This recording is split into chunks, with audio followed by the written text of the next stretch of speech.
what we're talking about with engaging a lot of people that are skeptical of this. And Gene accurately pointed out that there's nothing like showing success. But Jim, in a recent op-ed with The Hill, you wrote about there are a lot of naysayers out there. And a lot of these naysayers, they tend to be very skeptical of the idea that federal government can evaluate itself and its programs. How do you engage these skeptics, and what do you think are the best arguments for converting them?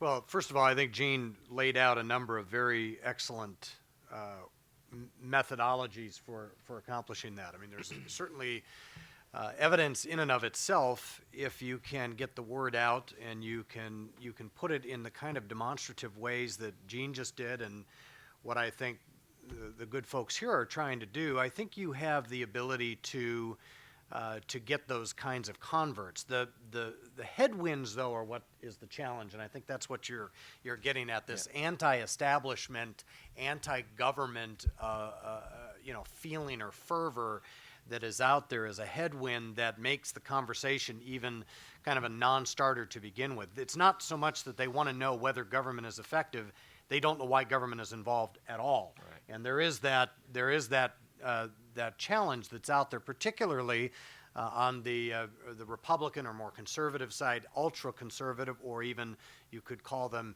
I've heard people say wacko, and the new word is exotic. Exotic conservatives that believe that. Because I came in as a small government conservative, and now I'm competing against people who are just anti-government, and the difference of opinion. So that's the first. I think the second is that in the continuing very challenging fiscal climate that we'll have, where scarcity, I mean, it's not, I think Gene is exactly right. It certainly helps the conversation.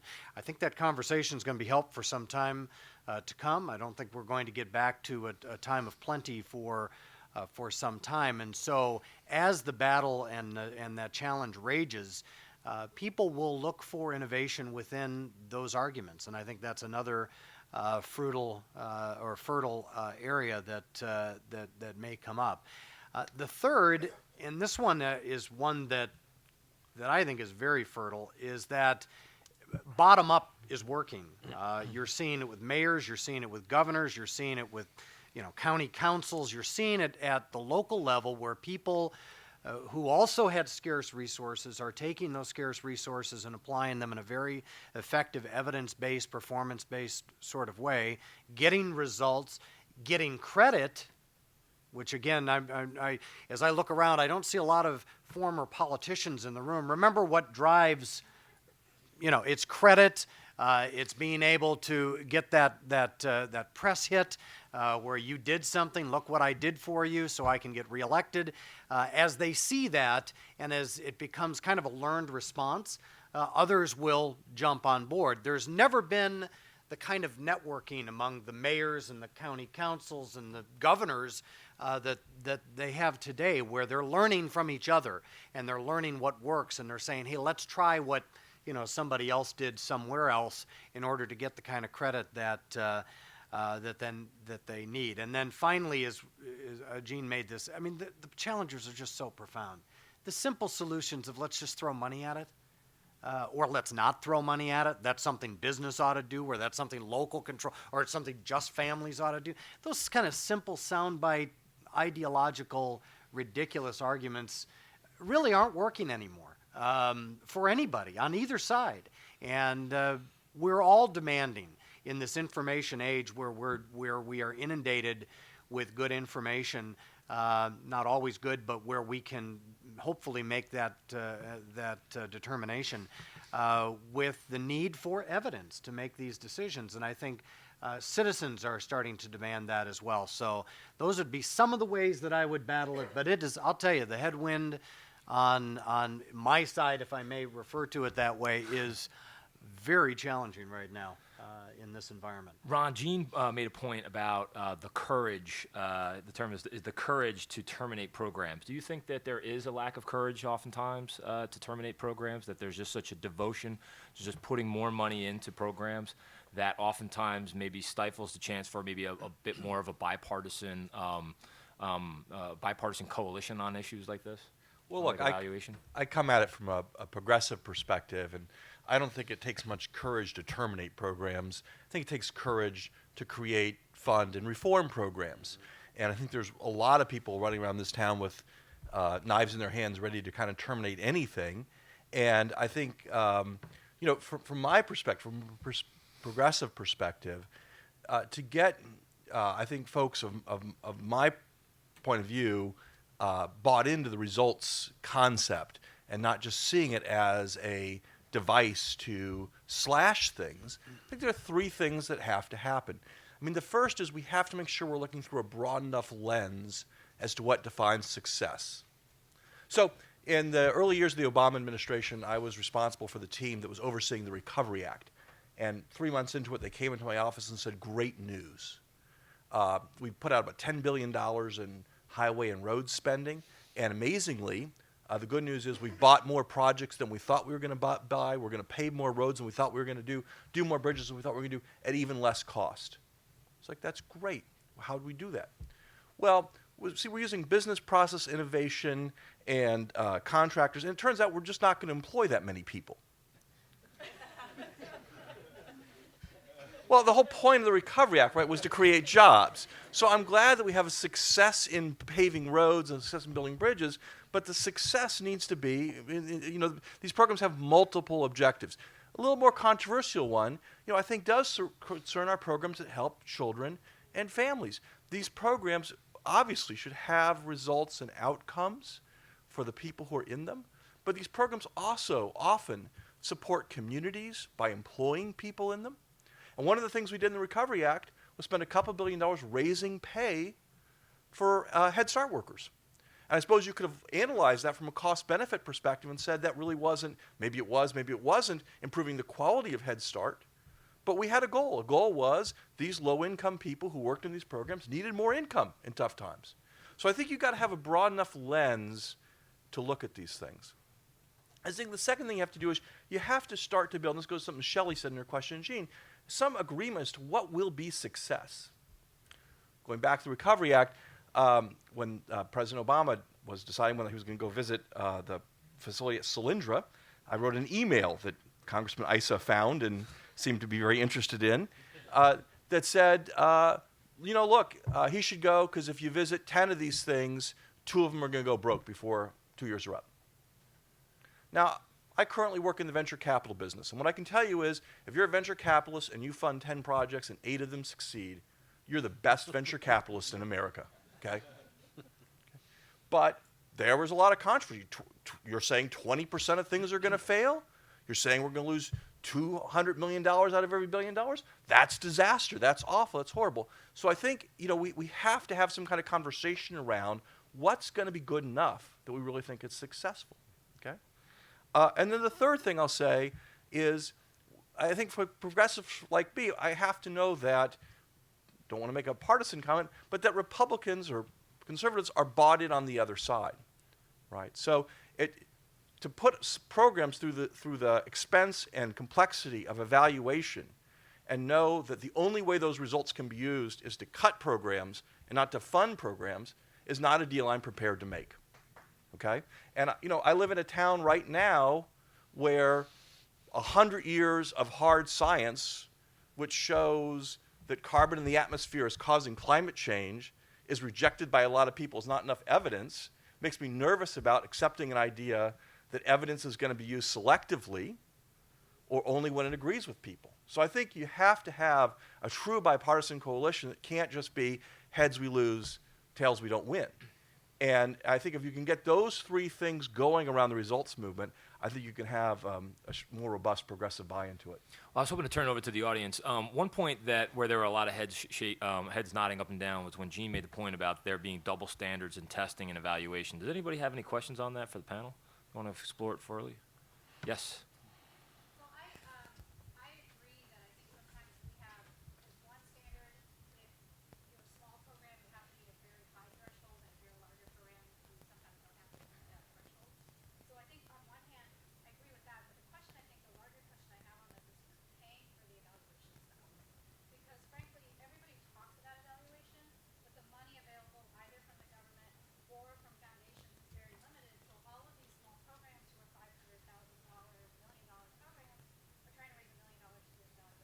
Yeah.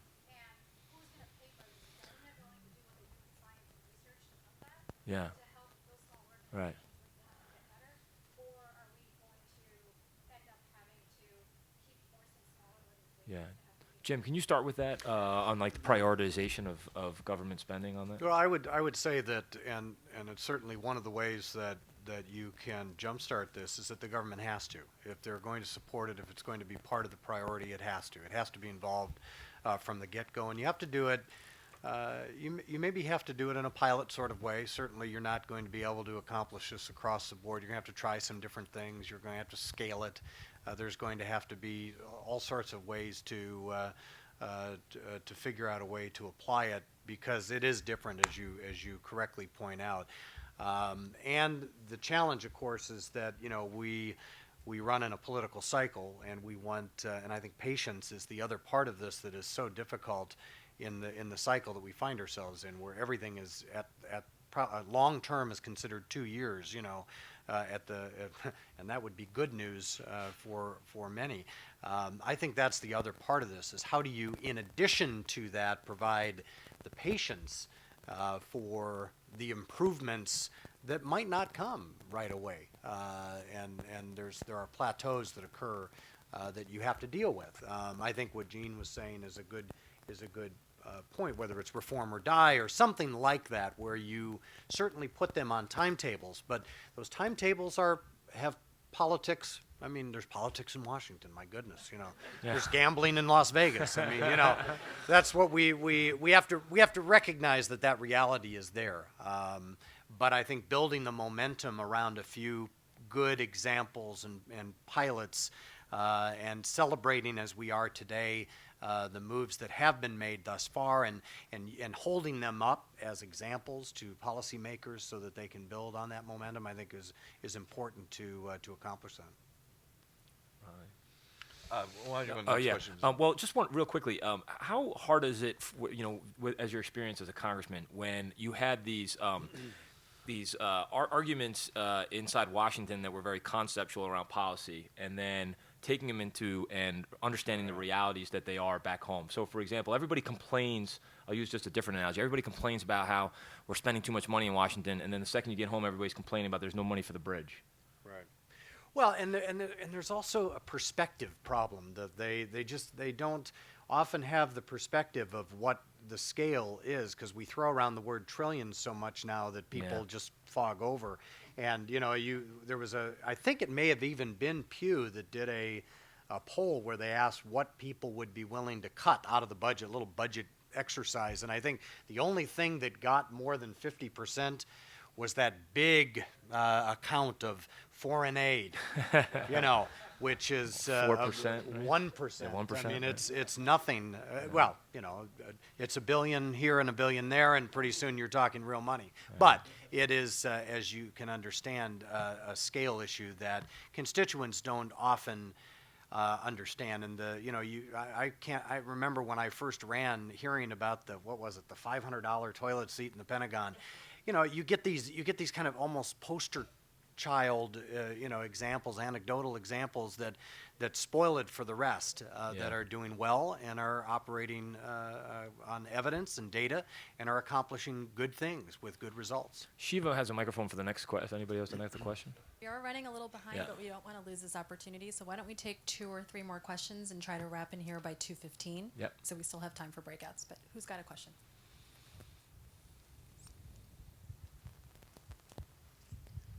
Hi, my name is Maya Jakimowicz. I'm the policy director in the city of Philadelphia. And one of the comments was about cutting block grant funding, for example, CDBG, using a portion of it for competitive grant opportunities. And from the city's perspective, in this case the city of Philadelphia, as we cut block grant programs, it inhibits our ability to budget. We're required to budget over a 5-year time horizon. So it dramatically impacts what we think we're able to do. Of course, we can then apply for competitive grant funding, and at times we're successful and at times not. But it has an immediate impact when we shrink the size of something like a CDBG block grant. And then as a result, in order to apply for the competitive grant funding, again, we need to be able to do the evaluation piece, of which funding is small, if non-existent, to be able to prove that we can provide, for example, housing services to the homeless. So I just wonder, there's this push and pull, and I completely agree with the notion of using evidence-based programs in order to decide where you're going to put your money and what types of services you're going to procure. But how do we do it without, at the same time, severely constricting the ability of cities and states and the federal government to do the work that it is doing? Maybe good, we don't know, because we haven't evaluated it. Yeah. So Ron, how do we strike that balance when, going to Gene's point as well, that we're trying to foster an environment where each competitive grant is seen as precious? Yeah, look, I think it's a big problem, right? Because it is it is a time of very tight resources, and going back to Sonal's comment as well, to cut programs to pay for evaluation, is a complicated trade-off at the very least. And so, I think we have to be, what I think that's exciting about what Results for America has done in Champion is really trying to look at incremental funding and building a pot, maybe not as big as we'd like, but a pot of things that are paying for results and adding that on top of things. I think that's the way to go. I do think, I agree with Gene, some trade-offs are involved, but boy, it's just, to me, it's really hard to imagine that we're going to agree to have fewer kids in a program so we can evaluate the program. That seems like a tough trade to me. Well, and if I could just add, I wish that the discussion was even at that granularity Fair enough. of evidence or of discussion. I mean, when Paul Ryan or Patty Murray go in to create their budgets, I'll just say, when a general chairman of a budget committee, I don't want to pick on anybody in particular, go in, the first thing taxes are off the table. Social Security is off the table. Anything having to do with health care is probably off the table. Now you're down to about 33% of the budget. After you take interest on the debt off the table, now you only have a few ponds where the ducks are if you're going to go shooting after ducks. All right? And so they don't start at what's working. They start at how big is the pot and where can I get away with cutting some dollars in order to make the end result look better, in the budget document. So they start top down as opposed to bottom up, looking at the results and the evidence. And so by the time you get to whatever number it is, you're the one that's squeezed, or we're all squeezed. But the numbers add up, potentially, and the numbers are smaller this year than last year, and evidently that makes somebody look good or feel better.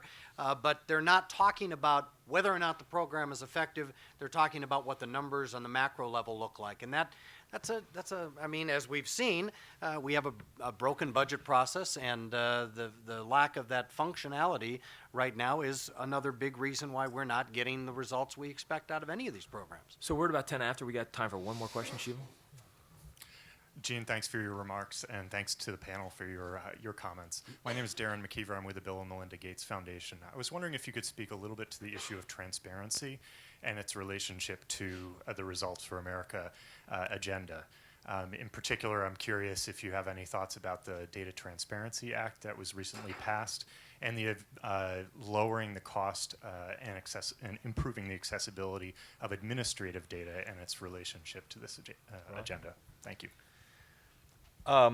So I think the Data Act that recently passed is generally a good thing. I think there's some very good features in it. I will say that I personally had a horrible experience with transparency around the Recovery Act.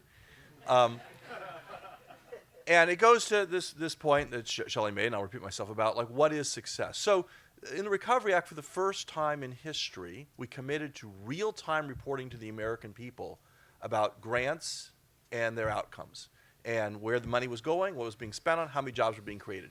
Real time. 15 days after quarter closed, you could go online and see where the money was being spent, how many jobs were created, so on and so forth. And the way we did it is we allowed grantees to enter data. Okay? And so of the 11,000 grantees in the first quarter, about 100 misentered the coding for which congressional district their project was in. And those of you who are really in the grant world know that there's a special coding architecture. If you're from a state with one congressional district, it's 98. If you're from a territory, it's 99, blah, blah, blah. All these things that a lot of innocent grantees didn't really quite understand. And so the world woke up on the 15th day after a quarter closed, and the conclusion wasn't, isn't it amazing I can go online in real time and see where 11,000 projects are? It was, the government funded 100 projects in congressional districts that don't exist. You know, Stephen Colbert did a week on this project in the Indiana 46th district, this project in the Pennsylvania 98th district. Now, mind you, the projects were all real. They all existed in actual places. In fact, you could go online and see the address, the real world address where it was, but you know, they were in mythical congressional districts. Okay. Look, you know, I support transparency. I believe in transparency. I think all evidence-based people should believe in transparency. But we do need to have a conversation about whether or not transparency is reassuring people about how their governments works, or just another pickaxe to beat up how government is working. And we haven't gotten that conversation right yet, because what I can tell you is my experience has been, you know, 99,000 pieces of data transparently made available that show good news are squashed by 1% of data transparently available that show bad news. And that's a conversation we've got to get right. Jim? Great. No, that. Okay, great. Well, Jim Nussle, Ron Klain, Gene Sperling, thank you so much for great insight. Appreciate it. Thank you all.